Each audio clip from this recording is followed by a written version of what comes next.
What's good, gang? This week's top Steam Deck news story is all about Valve's interview with Press Start, where they reveal their plans for future hardware as they prepare to launch the Steam Deck in a new region with Australia. Although it may feel a tad late for the Australian launch, now being 2.5 years removed from the initial release of the Steam Deck, not to mention the fact that Australians have since been provided with alternative options like the ROG Ally and the Lenovo Legion Go, the release of the Steam Deck in Australia signals that Valve is continuing to double down on the Steam Deck, but also on gaming hardware in general. They recently partnered with Hori for a new Steam gamepad. It's well known that they've been prototyping mini PCs, various Steam controllers, and new head-mounted displays for years now. But in this interview with Press Start, they said the quiet part out loud and clarified that this launch in Australia is a smaller part in a long-term strategy.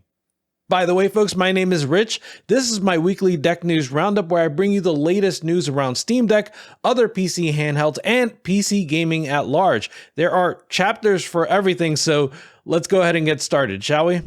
So as I described in the opening, Valve has now announced that the Steam Deck is finally going to be officially sold in Australia as of this November.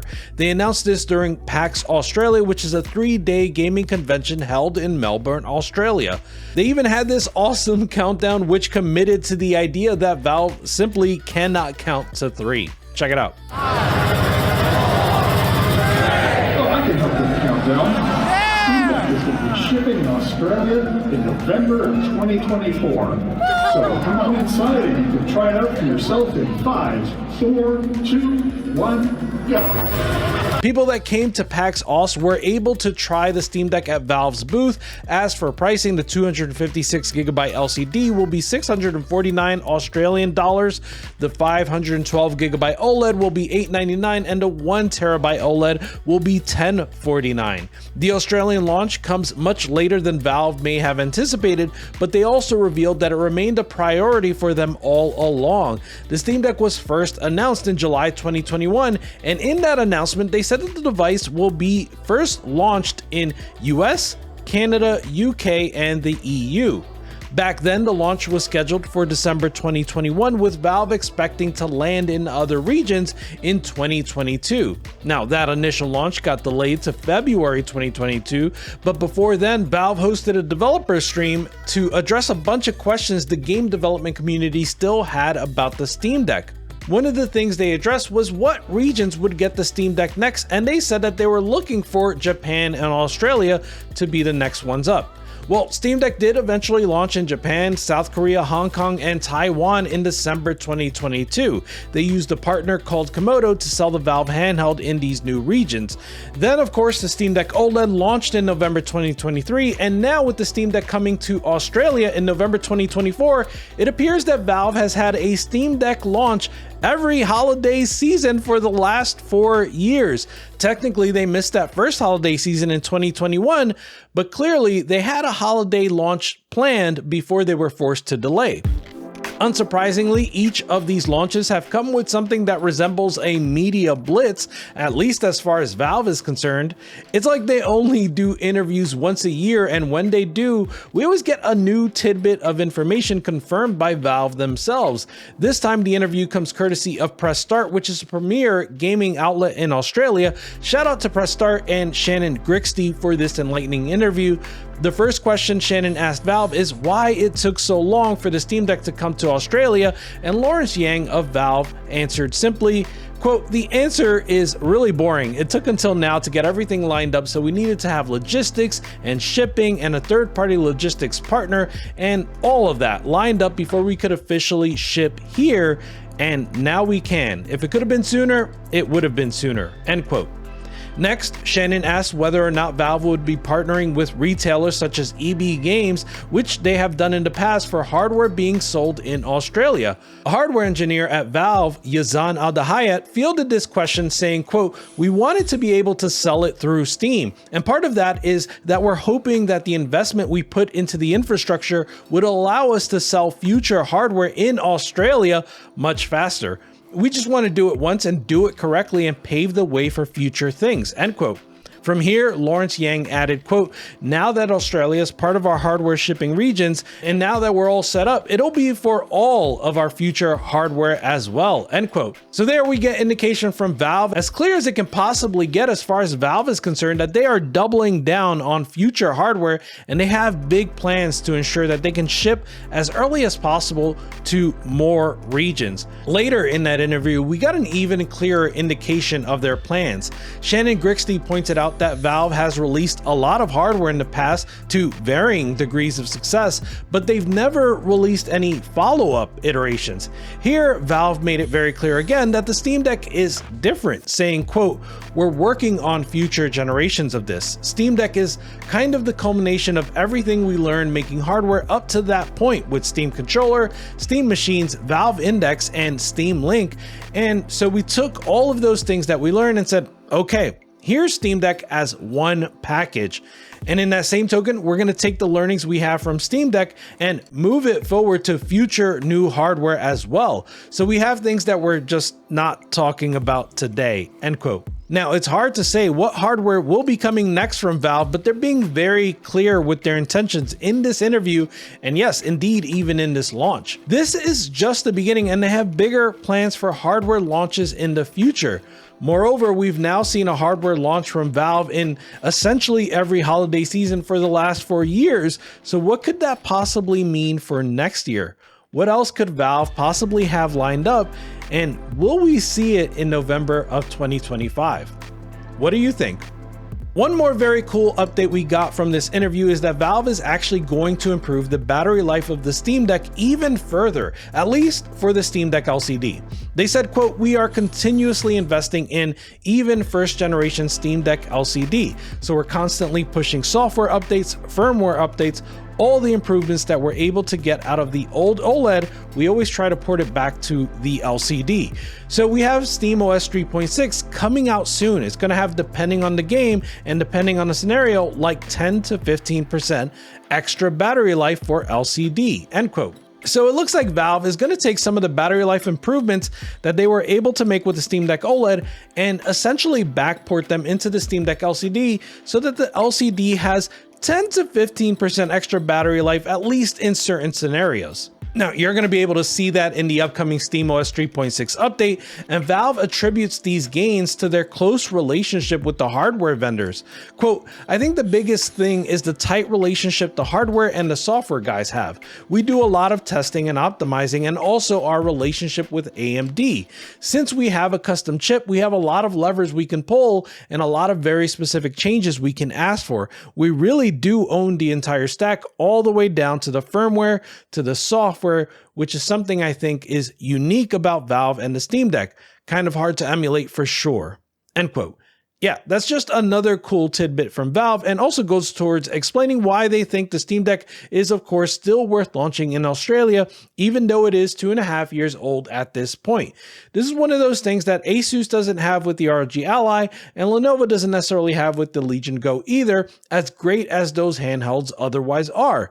Nonetheless, this was a really exciting interview with Valve. It's always incredibly rare to hear them talk about their future plans, and at least in this one, we saw them double down on their plans for future hardware. So yeah, pretty cool. Moving on to the next story, Valve has updated Steam in reaction to the upcoming law in California that forces digital stores to admit you're just licensing content, not buying it. This law goes into effect next year, but Valve decided to get out ahead of it by adding this disclaimer to your purchase. It says, quote, "A purchase of a digital product grants a license for the product on Steam," end quote. Now, there has been a lot of discourse about this on the internet. Overwhelmingly, savvy consumers were already aware that we are licensing products, not outright owning them. This is, after all, how basically every digital platform has operated since the beginning. Indeed, even physical purchases operated the same way. Nonetheless, this change is something that can contribute to awareness and perhaps gently remind people of the terms that they're agreeing to. Interestingly, although the license can be taken away at any point, as you can see in the Steam subscriber agreement, some games, even on Steam, come with no DRM whatsoever. That means you can back up the contents and or do virtually whatever you want with the game. There is a page on the PC Gaming Wiki that has a list of games that are completely DRM free on Steam. That means that yes, they don't even need the Steam client to be played. Now, of course, GOG, formerly Good Old Games, is a digital storefront whose claim to fame is only selling DRM-free games, and they didn't miss an opportunity to take a jab here. They tweeted saying, quote, "Since checkout banners are trending, we're thinking of putting one up ourselves," end quote. Here's the banner they shared. It says, "A purchase of a digital product on GOG grants you its offline installers, which cannot be taken away from you." Now, for what it's worth, GOG too has verbiage about licenses in their own user agreement, but I do think this is a fair bragging point from a store that only sells DRM-free games. Unfortunately, it looks like the only thing Ubisoft can brag about with regard to its launcher is that they love to collect personally identifiable user data and share it with Meta. At least that is what a new class action lawsuit is alleging. According to this lawsuit, Ubisoft is using something called Metapixel, which Meta describes as, quote, "a piece of code on your website that can help you better understand the effectiveness of your advertising and the actions people take on your site, like visiting a page or adding an item to their cart," end quote. As PC Gamer puts it, this essentially means that anything you do on the Ubisoft website or launcher while you're logged into Facebook is seen and tracked so that more companies can easily sell you stuff. Gross. Now, if you're using alternative launchers on your Steam Deck, you might be interested to know that Junk Store may be coming to Steam officially. In fact, there is already a Steam Store page. Shout out to Gaming on Linux for reporting on this story. So Junk Store is a plugin that you can currently get on Decky Loader, and it allows you to install games from Epic Game Store as well as GOG, even from within the gaming mode of the Steam Deck. Apparently, they put the store page up to gauge interest by seeing how many times it gets wishlisted. In addition to that, they did offer a caveat: Valve will still have to review the software before final release. On that note, they say, quote, "We do feel like we have overcome many significant challenges already, and we do not foresee any showstoppers. We have very clearly signaled our intent to Valve, and we feel like we just got the quiet nod of approval," end quote. Notably, they've been putting a lot of work into making sure this app works without Decky, and as a result, it will be a for-pay app on Steam. They say, quote, "We have been working relentlessly for the last few months on rebuilding Junk Store to run without Decky. We have put countless hours into discovering new integration techniques, streamlining and slimming things down to reduce the impact on the Steam client as much as possible. This will help performance, reliability, and stability," end quote. They go into a lot more detail on their Reddit announcement, so be sure to give that a read if this is something that interests you. By the way, did you know that if you see a 2TB micro SD card on Amazon, then yeah, that's a fake, but that's not going to be true for much longer because SanDisk is now selling their first 2TB micro SD card for realsies. It's $199 and available for purchase on their own website with an estimated wait time of 4 to 5 weeks. $200 is too steep for me when it comes to memory cards, but I know there are some of you out there that are going to want to try this, so go ahead and check it out. Recently, I reported on a new startup movie for the Steam Deck based on The Last of Us Part 1, but it turns out that wasn't all because the Steam Point Shop later got updated with 2 new movies. One for Harry Potter, Quidditch Champions, and one for God of War Ragnarok. Listen, I don't spend my Steam points on much, so I am always happy to spend them on startup movies for the Steam Deck. Check them out. So what game news should you be aware of for your Steam Deck or PC handheld? Well, quite a few actually. This week has been absolutely tremendous for game releases with Metaphor Re Fantazio, Dragon Ball Sparking Zero, and the Silent Hill 2 remake. Starting with Metaphor, boy, this game go burr.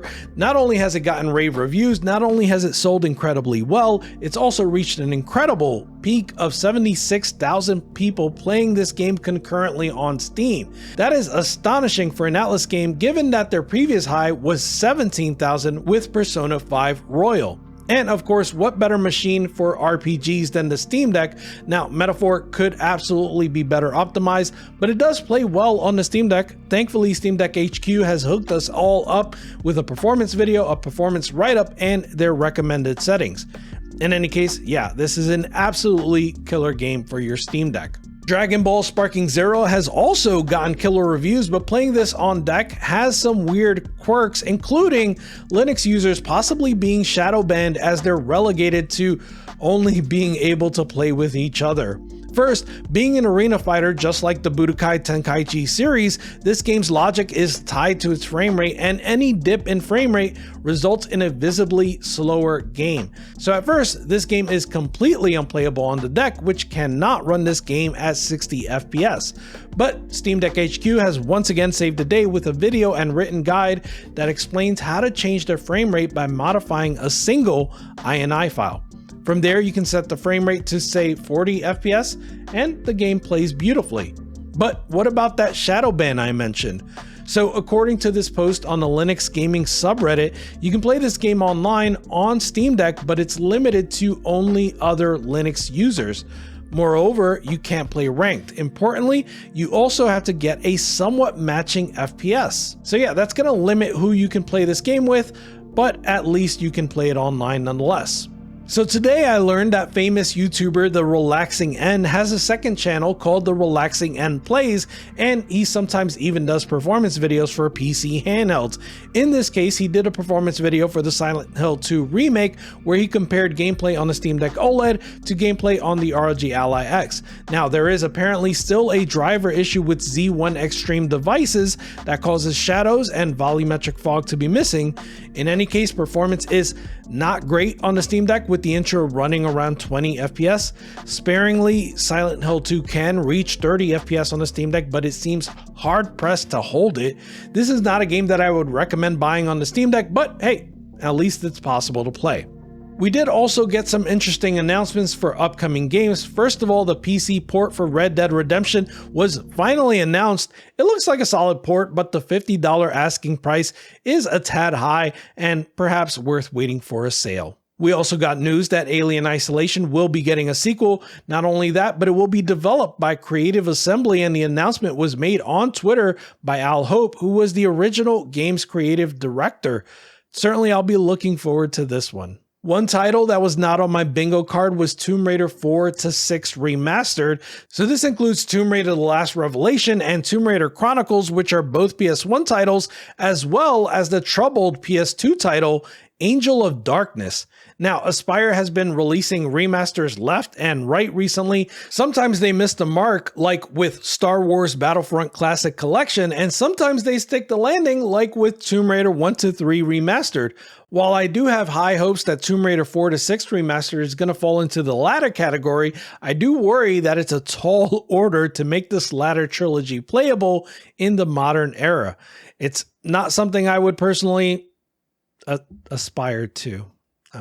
I'm sorry, guys. Listen, guys, if you don't know by now, Steam is once again doing my absolute favorite event starting today. It's called Next Fest. It lasts 1 week, and basically it's an opportunity for game devs to share demos of their upcoming games. If you're like me, this is just a fun time to discover something new to look forward to, and it seems like even the upcoming Ninja Turtles game Splintered Fate has a demo up on Steam right now. Basically, this is a co-op action RPG roguelike, kind of like Hades, but with 4-player co-op, which honestly kind of sounds nice.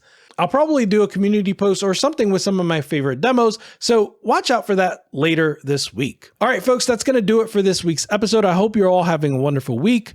Deck Gang out. Goodbye.